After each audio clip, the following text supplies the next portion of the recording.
This month, we're covering electrical safety and energy control.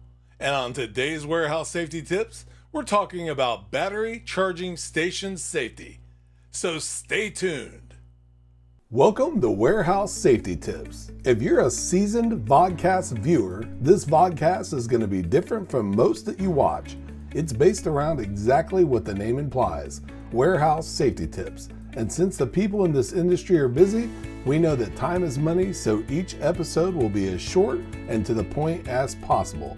And now, with all that out of the way, let's get to the vodcast. A battery charging station can look quiet. A charger hums, a pallet jack sits parked, a forklift waits for the next shift. But behind that quiet setup, real hazards can build fast. Hydrogen gas, acid splash, damaged connectors, blocked Eyewash stations, small misses can turn into big injuries. A good safety culture means we don't wait for smoke, sparks, or a burn to start caring. We build habits before the trouble shows up. That's how a facility protects its people, its equipment, and its production schedule. Here are a few tips that are going to assist you with battery charging stations.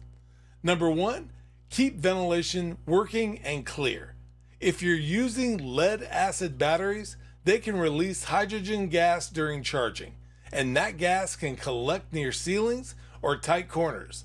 Make sure that the charging area has proper airflow, that vents are not blocked, and that fans or exhaust systems operate as required by your facility's safety guidelines. Number 2, you want to control ignition sources. No smoking, open flames, grinding, or sparking tools near charging stations. Hydrogen gas can ignite quickly. Fast, dangerous, preventable. Keep signs visible and keep the area free from anything that could start a fire. Number 3, this is something that you should do all the time. Wear the right PPE every time. Battery acid can burn skin and eyes.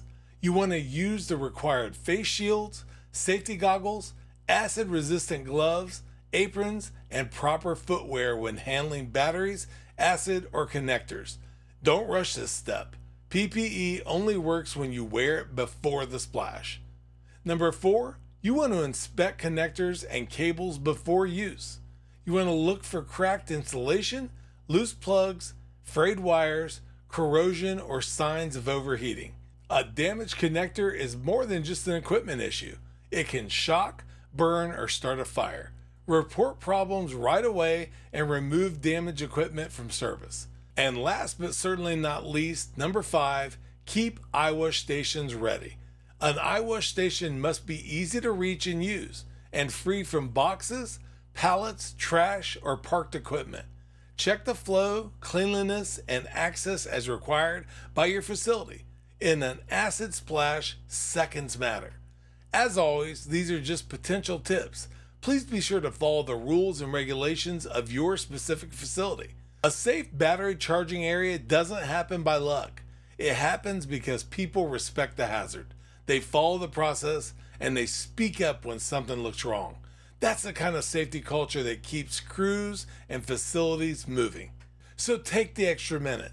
Check your airflow, put on PPE, clear the Eyewash paths, and these are the simple actions that are going to carry serious weight. The best safety wins are the ones that nobody see because the injury never happened. And thank you for being part of another episode of Warehouse Safety Tips. Until we meet next time, have a great week, stay safe, and here's a word from our sponsor. It's scientifically unexplainable. It's virtually indestructible. And it's taking over the entire planet. But in a really good way. It's Mighty Line floor tape, the most durable floor tape in the world. 7 times thicker than average floor tape. Beveled to endure pounding warehouse traffic. And backed with a super strong peel and stick adhesive, so you'll never have to worry about painting shop floors again. Mighty Line floor tape, the only durable stripe.